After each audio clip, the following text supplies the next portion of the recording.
শুরুতেই আমরা নজর রাখি, গতকালই জল যন্ত্রণার খবর দেখিয়েছি আপনাদের। দেখুন রামপুরহাট হাসপাতাল, সেই রামপুরহাট হাসপাতালে গতকাল জল যন্ত্রণার ছবিটা। এক্স-রে মেশিন ডুবে থাকার জন্য পরিষেবা বন্ধ আছে, এই পোস্টারও সেখানে দেওয়া হয়েছিল। আর এরপর অর্থাৎ নিউজ 18 বাংলায় খবরের জের এই তৎপর এবং ব্যবস্থা। রামপুরহাট হাসপাতালে শুরু নিকাশির কাজ, হাসপাতালের ড্রেন দখলমুক্ত কর্তৃপক্ষের। গতকালই জল যন্ত্রণার খবর দেখানো হয়, জল ঢুকে ব্যাহত হয় এক্স-রে পরিষেবা, খবর দেখানোয় শুরু নিকাশির কাজ। নিউজ 18 বাংলার খবরের জের এই ব্যবস্থা। সরাসরি রয়েছে আমার সঙ্গে প্রতিনিধি অক্ষয়। যারা রোগীর পরিবার তারা যথেষ্ট চিন্তায় ছিলেন এবং তারা পরিষেবা পাচ্ছিলেন না, বারবার করে অভিযোগ তারা সামনে আনছিলেন। অবশেষে নিউজ 18 বাংলার খবরের জেরে ব্যবস্থা, তৎপরতা হাসপাতাল কর্তৃপক্ষ কি জানাচ্ছেন, রোগীর পরিবার তারা কতটা খুশি?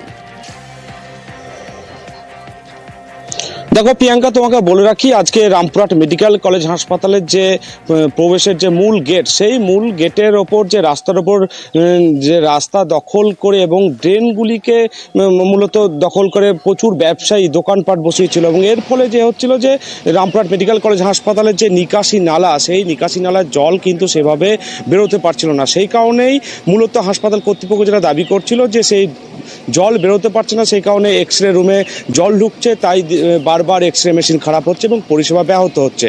সেই মতো গত 8 দিন থেকে এক্স-রে পরিষেবা ব্যাহত আছে এবং সেই খবর সম্প্রচার করি আমরা। এবং আজকেও এক্স-রে মেশিন কিন্তু সেভাবে পরিষেবা দেওয়া যাচ্ছে না, এক্স-রে রুমে জল ঢুকে আছে। এবং মূলত হাসপাতাল কর্তৃপক্ষ এবং স্থানীয় বিধায়ক আশিস বন্দ্যোপাধ্যায় দখলবাটি গ্রাম পঞ্চায়েতকে নির্দেশ দেন যে বিষয়টি দেখার জন্য।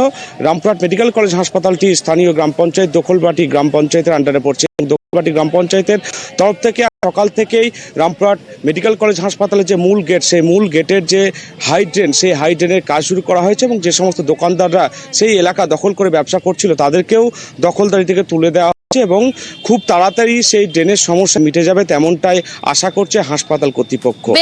বেশ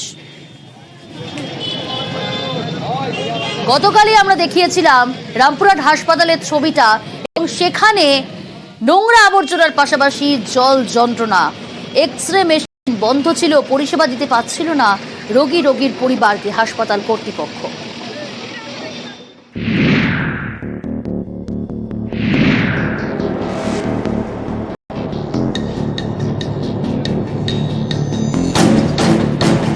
এটা সরকারি হাসপাতাল, ড্রেন জলে থই থই করছে এক্স-রে রুম, তাই পরিষেবা বন্ধ। এক্স-রে রুমের বাইরে টাঙানো হয়েছে নোটিশ। এক্সরে রুমে জল কি করে ঢোকে? তো এখানে যদি 8 দিন ধরে যে এক্সরে বন্ধ থাকে, এখানে যদি আমাদেরকে গরিব মানুষও একটা যদি পয়সা দিয়ে করতে, আমরা কোথায় পাবো?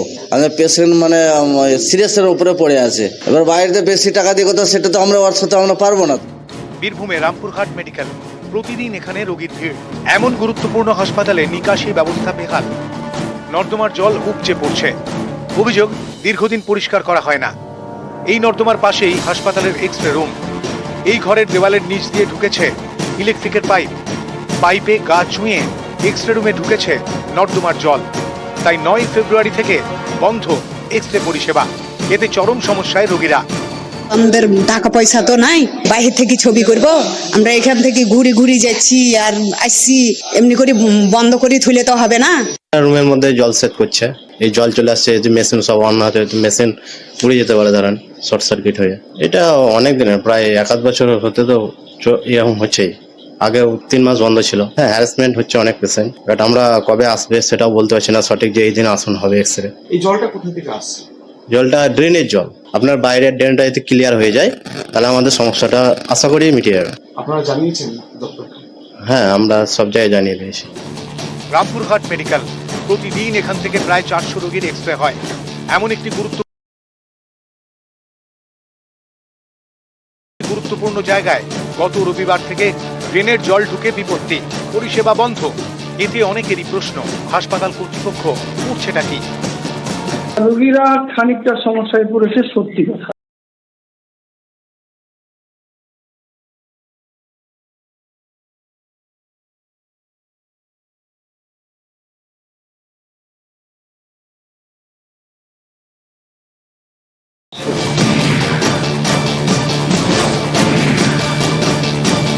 ওই যে রুমটা, সেই রুমটা যদি শিফট করার ব্যবস্থা হয়, কারণ ওটা এত লো ল্যান্ড যে ওখানে জলটা জমে যাচ্ছে, আর নর্দমাটা অপরিষ্কার থাকার জন্যই জলটা জমে যাচ্ছে।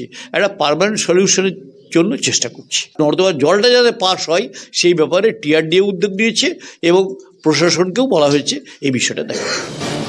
রামপুরহাট থেকে অক্ষয় ধীবর, নিউজ 18 বাংলা।